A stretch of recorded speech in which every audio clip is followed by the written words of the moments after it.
Disobedience. One word, 5 syllables, 12 letters. There is no other word that I can think of that has caused such a heavy consequences when it is used in biblical times and both in today's times. So we're going to sit back, we're going to dive into this word, disobedience. You're going to get my thoughts, my full thoughts on this word. So let's go.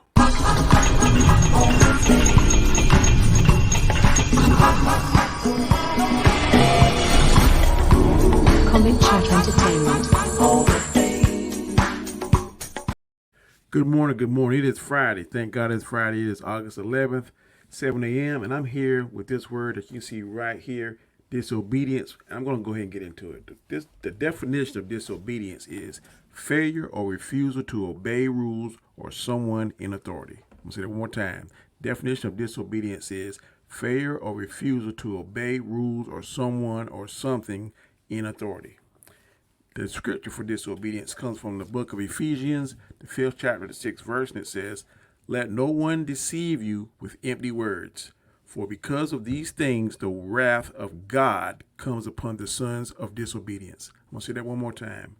"Let no one deceive you with empty words, for because of these things the wrath of God comes upon the sons of disobedience." And the quote today for disobedience is, "Obedience is the act of faith. Disobedience is the result of unbelief." Disobedience has been a word that's been around since biblical times, and it is alive and well here in today's times. And it's just something that God, back in the Old Testament, if you disobey God, there are stories, there are examples of where you were instantly a part of his wrath. And his wrath back then was death. Boom.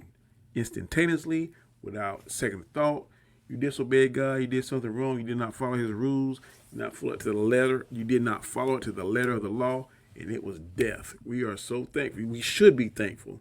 Those who are believers and non-believers should be thankful as well that Jesus came and died for our sins, because back then in the olden days, in the Old Testament, God did not play. And in today's world, we don't play neither. There's some states like Texas. Go in Texas, you hear that saying, "Don't mess with Texas." There's a reason behind that, because Texas, the last time I checked, it has the highest rate of any states of putting people in an electric chair, put people in the gas chamber. They believe in that, boy. You do something wrong, and zzz, it's a done deal. And when you disobedient, man, even start from a child. Being a child, being disobedient, the Bible talks about that. There is a place here in today's time called DJJ. It's for disobedient children. There used to be a law for children that could not adhere to laws and stuff, not listen to the rules. You send a DJJ, and DJJ now is very violent. We have heard of kids going to DJJ, and because of the lack of manpower, they're getting severely beaten. I have heard of some losing their arms, got to be amputated, have to have serious operations because they're just beaten up, and it's a freak show. It is crazy in there. The lack of manpower in some of these facilities now is crazy, and the main reason why people are being in these facilities is for disobedience. They're not wanting to adhere to their parents. They want to adhere to the rules. They don't want to adhere to the law of the land. They don't want to listen to nobody. They think that they can do what they want, when they want, how they want, and the price of their disobedience is incarceration. Even at the child level, at the teenage level, sometimes even preteen level, children, human beings are being locked up, incarcerated because of disobedience. I'm going to remember a story about disobedience when I was a child, and I'm going to tap into my childhood. My grandmother, I remember this so well. She went downtown, went to the grocery store, and she bought some cookies, some of my favorite cookies. And she told me, she said, "Look, some people are coming over, your cousins are coming over, and there's not enough to share with them. So don't say anything about it. That way, when they leave or later on down the road, you have some, you want a snack, you can eat those cookies." I said, "Okay." But hey, people get here, cousins get here, maybe start playing, get a little hungry, and I go and "Mama, can I get some of those cookies?" And she looked at me, and I knew I had messed up. So she took those cookies and she shared with everybody, all the other kids, all my cousins, and I didn't get anything. And after they left, she said, "See, I tried to tell you, but you had to learn the hard way, Danny. Being disobedient. Now you had all those cookies to yourself. Now you got none because you didn't listen." So that was a lesson that I learned, and it still with me today. 53 years. I'll be 53 this year, and I still remember that lesson. Disobedience. There's always going to be consequences to being disobedient. You got to remember that, especially with God. If you make it, I'm telling you, from what I read, do not make any kind of pact or promise to God that you can't keep. Because if you break that promise, you break that commitment, you break whatever you said, don't go in there and say, Lord, if you do this, this, and this, I promise I won't do this. Don't make that covenant with God. You make that covenant with God, and you don't hold your end of the bargain. There's going to be some consequences. I'm not saying death like it was in the olden days, but there's going to be some kind of consequences. So before you utter those words out your mouth, you better make sure that you are a man enough, you are a woman enough to adhere to what your side and hold up your end of the bargain. Because if you don't, there'll be some consequences, and a lot of times you don't want to pay those consequences. So make sure before you utter that word, make sure you know what you're doing. You better read up on that. Disobeying the laws. I'm in law enforcement. Been in law enforcement for 28 years, and I see it every day since day one to day now. People disobeying laws, and then when they disobey stuff, and then you got to do your job, they're looking at you wrong, like, man, why are you doing this? Why are you being so hard? Look, a lot of times prior to you getting locked up, or prior to you going to prison, or prior to you getting a ticket, there have been a lot of times, and I have documentation to prove this, in my jurisdiction and the jurisdictions that I work in the past, we've given the people plenty of chances, plenty of opportunities, plenty of times. Look, man, don't do this, man. Give you a warning. There's maybe you don't know it, and I know there's just myth out there about quotas and stuff. Let me tell you, quotas non-exist. They don't exist. Maybe back in the day, I don't know, but right now, there's no such thing as quotas. Whether you write tickets or don't write tickets, we still going to get paid. There's small towns that may have some kind of thing, a number they're trying to get to, but there is no such thing as quotas. And I'm here to tell you, we have a warning ticket book and we have an actual citation ticket book. When we stop you, can, depending on your attitude, it's probably where it's going to be the deciding factor whether or not you get a warning ticket or you get a citation. A lot of times it's attitude. It's not, okay, I got to get 10 tickets, I got to get 15 tickets. It's not that. Most of the time, it is your attitude. Nobody wants to get stopped by law enforcement, but guarantee you, most of the time you're being disobedient to the laws, speed on the roadway. In South Carolina, on the interstate, speed limit is 70. It's 70 miles an hour. And usually most times in our jurisdiction, we give you 13 miles, 13 to 15 miles you play with. And sometimes if we still stop you based on your attitude, I can't say it enough, will determine whether or not you get a warning ticket or whether or not you get a citation. A lot of times, your attitude, if you got something that's an arrestable offense, and a lot of people don't know this, a speeding violation is an arrestable offense should their officer choose to do so. You may need to don't practice it because giving you the ticket is enough. But sometimes, based on your attitude, based on whether or not you maybe got something illegal in there, or just the fact that you may be out of town and you may be somewhere that it's highly unlikely that you won't come back and won't pay that ticket, you can be arrested for speeding. So make sure that you understand breaking the speed limit is a form of disobedience. I've done it. You've done it. We've all done it. But I'm telling you, attitude on that is a big part of why some people get tickets and don't get people. But the base cause of that ticket or that warning ticket is because you were being disobedient to the laws, the man's law. A lot of times other people, I can just go on and on, especially domestic violence. We give people warnings. We try to put them in programs to help them get better marriage and how to have better to a marriage counselor or something, or go through anger management. All different kind of programs that's out there to help you try to improve yourself, get a better version of yourself, because you were disobedient. You know good and well the law says you just can't beat your spouse, husband, man or woman. You can't beat your spouse. Beat your spouse, and now in South Carolina, they have even more things put in place to enhancements. They call them enhancements. One enhancement is if you have assault your wife or husband in front of children, that can knock it up one. Another one is you try to take with their cell phone or device to call for help. That's another enhancement. Another one is if the female is pregnant and you know it. That's another enhancement. So it's several enhancements. So just make sure, don't be disobedient. It's not hard. It's not hard to stay within the parameters of man's law. It's not. It's very easy to get outside of parameters because you choose to make that conscious decisions to be disobedient. Don't do what you want to do. I've been on this planet for 53 years. I've never been in jail as far as being incarcerated. And I've been to jail as far as taking people to jail or going to jail to visit or going there for seminars or something like that. But actually doing a crime that I get locked up to go to jail, no, because I know what the rules are. I know common sense along with my profession. I know what the rules and regulations are. Common sense, you know it too. You know you can't go out there and drive like you Mario Andretti. You know you can't do that. You know that you can't beat your wife. You know that you can't steal. You know that you can't vandalize stuff. You know the things you can and can't do. But some people, whether or not they choose to do that or they get on some kind of, they're dependent for drugs or dependent for, or have some kind of addiction for alcohol or whatever the issue may be, they get themselves in situations that because of their addiction, they disobey the laws and they do things that get them in particular situations that they don't want to be in. All that goes back to the key word, the base word here, which is disobedience. Disobedience. Like I said, biblical times, gut stories. Today's time, gut stories.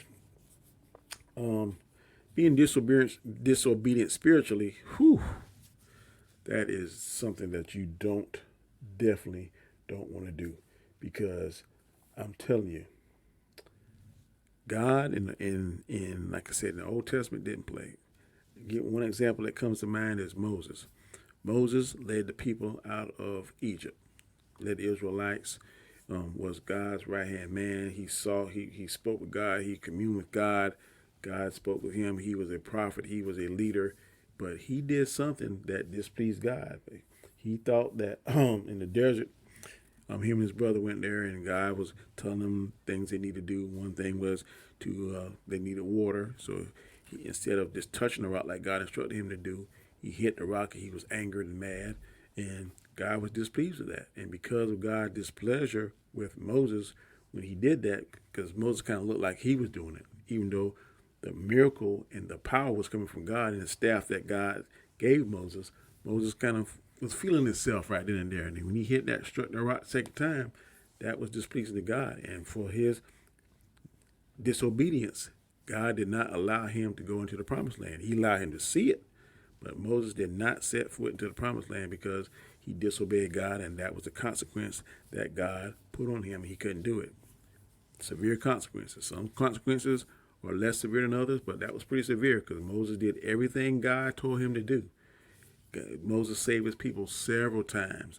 When God was displeased with the Israelites for involved in idolatry, doing all kind of sinful stuff, Moses prayed to God. Moses went on their behalf. Please spare them, God. Please forgive them. Please give us another chance. God gave the Israelites several chances, and each time he gave them a chance, guess what they did? They messed it up, but Moses was there to clean it up. But that one time Moses slipped, God, he forgave him, but guess what? There was a consequences for slipping up, and the consequence for Moses is that he did not get to see the land of milk and honey. He get to see it with his eyes, but he could not cross into it, and that was just a consequence.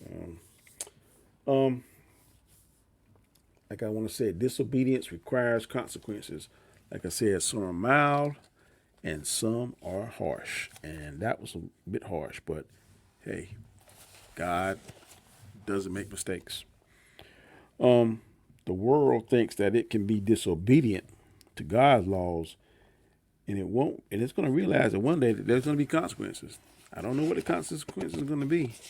As we can see, Sodom and Gomorrah was very disobedient to God's laws. And guess what happened? We know what happened. It was destroyed. We are looking very similar to some of the actions and some of the things that caused God to destroy Sodom and Gomorrah. The world today is looking a lot like Sodom and Gomorrah. In some aspects, it's worse than Sodom and Gomorrah. Like I said, another example that comes to mind too about disobedience. For whatever reason, Moses' sister Miriam, she felt like she should be on the same level as Moses, her and her brother, and they kind of was feeling themselves, and they told Moses about it. They didn't like it. I think there was a female that Moses married, and they didn't think the female was up to snuff. And God told Moses to call him before him. And that's what consequences that Miriam had for being disobedient to God and trying to challenge Moses in his position with God. He gave her leprosy. 7 days she was struck with that disease, leprosy, and she had to separate herself from the rest of the Israelites.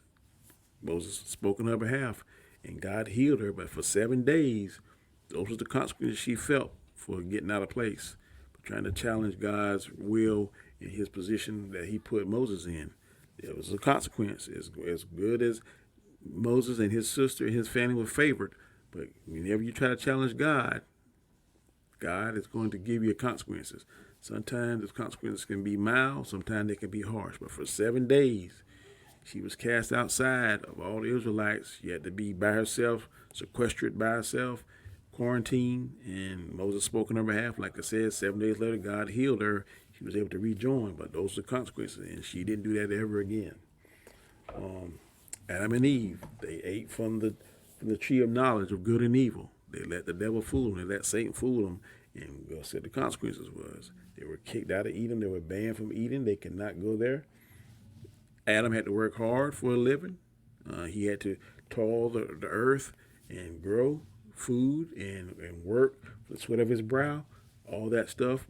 Females, Eve, doing childbirth. Childbirth would be painful, and it is painful for some ladies, more painful than others. Those were some of the consequences that they did for disobeying God. God told them they could eat anything in the Garden of Eden except from that tree tree of knowledge for good and evil. But guess what? They let somebody fool them. They disobeyed God's laws, and those are the consequences. One of the last things I'm going to talk about as far as being biblically disobedient is Jonah. God told Jonah to go to Nineveh and say, look, you need to go and tell Nineveh, if they don't straighten the people of Nineveh, if they don't straighten their act up, I'm going to destroy it. Jonah didn't want to do that, so he ran away. Got on the ship. The ship that he was on, the ocean was just, the sea was not calm. It was just going crazy, back and forth. The captain of the ship said, man, why are you asleep? You need to wake up. And Jonah said, look, if you throw me off this ship, the seas are calm. The people, they threw him off the ship. God sent a big fish, swallowed Jonah. Jonah was in the belly of that fish for 3 days. He repented. Lord, I'm sorry. Forgive me. Let me go. God had the fish throw Jonah up on the dry land. He went, delivered the news to Nineveh. Nineveh was spared. But he was disobedient. He was disobedient to God. So God put him in his place. God said, okay, you don't want to do what I want to say? Well, guess what? You're not going to stay on this boat because I'm going to make the sea so rough that you can't stand it. People throw him off. Then on top of that, I'm going to take a fish, whatever the fish was. I don't know what kind of fish it was, but the fish swallowed Jonah. 3 days, 3 nights, he's in the belly of that fish. God, and I was told from what I read, it smelled terrible. I can only imagine the innards of a fish. Probably does smell terrible, but guess what? That got Jonah in check. Now, you can say that was harsh. You can say that was mild. I don't know what you want to say that is. To me, that's a little harsh, but guess what? There are consequences when you're disobedient. God does not play. So make sure, disobedience. There's a lot of things in times of day. If you're disobedient, you can go to prison. We see it every day. We have trials, and people are sentenced to years upon years in prison. Then once you get out of that, you can go to probation. You can be on probation for years. Probation, you got to check in every month or every so often. Sometimes you got to pay restitution. Sometimes you got to pay a fee just to be on probation. And your life, people are telling you what to do. That's no way to live where you already served time, X amount of years. Then you get out and you don't really serve. You got a little bit of freedom, but someone is still telling you what to do. And all because you were disobedient. All because you didn't follow man's law. All because you wanted to do what you wanted to do instead of the right thing to do. We all know what the right thing to do. It's not hard to do. But guess what? It's easy to do the wrong thing, and it's easy to do what you want. And you just got to be man enough or woman enough to accept. And there's a saying, you do the time, you got to do the crime. You do the crime, you got to do the time. So if that's the road you want to go down and you want to be disobedient, then whenever you get caught, you can only blame the only person you can blame is yourself. sex offenders. It's a thing in South Carolina called sex offender registry, and once you get on there, you're on there for life. There's some states that there's a certain time period you go in there to 5 years, 10 years, whatever, depending on the degree of the offense. But here in South Carolina, where I live at, once you get on that sex offender registry, it is for life, and every month you got to check in, you got to pay money, you got to do this kind of stuff. It's crazy, and not to mention that some sex offenders, in my opinion, sex offender and then sexual predator are two different categories. Depending on the level and severity of it, a sexual predator, in my opinion, should be on there a long time. We need to track those individuals.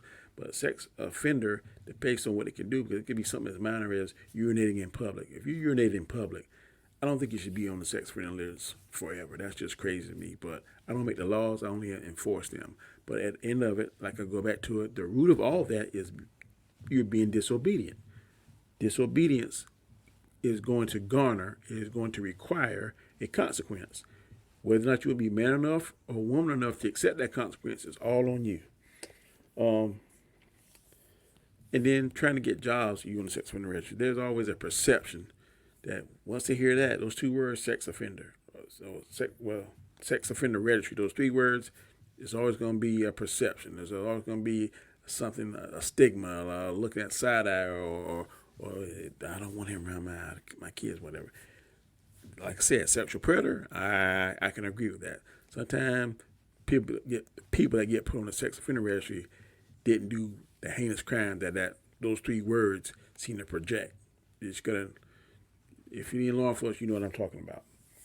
And a lot of times, being disobedient can squander your potential based on if you go to jail, get a record, get on probation. It can squander your reputation. It can definitely hurt your potential, because once you get that label as ex-con or sex offender or whatever, you're not going to get a quality job. There may be an exception to the rule, but for the most part, you're not going to get a quality job. People are going to look at you side-eyed, and you're going to have to live kind of like Miriam was with leprosy.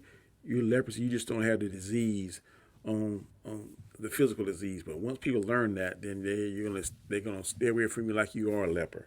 So don't put yourself through that. Being disobedient is not worth it. I was watching a show. It involved a 13-year-old and her two parents, and her dad was a doctor, and she was involved in an accident. And the doctor and the dad was a surgeon. He was in surgery when one of the other nurses came and said, "Look, your daughter was involved in an accident." And this is a story about disobedience. He made a deal, or he had set down the rules with his child, and two things he said that are non-negotiable. And she was disobedient. She broke both of them. Rule number one was that never get in a car with another teenage driver, because one of the highest rates of teenage deaths is in cars with other teenagers. So that was one of their rules. She broke that because she was in the car with a teenager. The teenage driver, her friend who was in the car with her, died, but she was severely injured. She had her femur was broken, cracked ribs, the internal bleeding. So she broke that one rule. The second rule was that she would not have sex until she was an adult. Come to find out, they were prepping her for surgery. They did a blood test, found out she was pregnant. So the dad came into it. He told all this. He straight up with it. Said, "Look, you lied to me. The two rules your mom and I were non-negotiable. You broke in one day. We found out in one day." And she started crying and was apologizing. He said, "No, don't apologize." He said, "This right here is going to give you the opportunity to learn from the consequences." Sometimes when you do stuff, when you're disobedient, it can be a learning tool. I think I did a few days ago, maybe last week, or the week before, about failure. Failure is a learning tool. Being disobedient, the silver lining to being disobedient is that if you do it one time, it can be a learning tool, because usually being disobedient is going to have a consequence. And once you have that consequence, and it's severe enough, it's going to teach you right quick, fast, in a hurry, not to do that again. That's the only silver lining I can see to being disobedient. But that consequence is something that's going to be a severe learning tool to some people that have common sense. There's some people that I guess they love the abuse, they love the pain, because they keep doing stupid stuff over and over again. But for those of you that don't like don't like the severe consequence, and don't want to feel that pain, or don't want to feel whatever that consequence is, don't want to pay that price, it is a learning tool. That's the only silver lining to being disobedient. So those are my 2 cents on that particular word. I hope that what I talk about resonates with you, and that you can understand, and some of the points that I made, you can be like, that makes sense. Then it made sense today. Of course, if this is your first time ever seeing me, please subscribe to my channel. Please hit the notification bell. Give me that thumbs up. Leave me a like. Also, give me a comment. Leave me a comment if you want to. I definitely read it and respond back to you. And watch my video in its entirety. I will be back Monday. I don't know what day it is off the top of my head. I think it'll be the 14th, Monday the 14th. I'll be back with another week of the encouragement series. I'm not sure what word it is, but I will definitely be back ready, energized, and ready to go with it. I definitely appreciate each and every one of you. I'll be back Monday, like I said, same bat time, same bat channel. You have a great and fantastic weekend. Until next week, peace.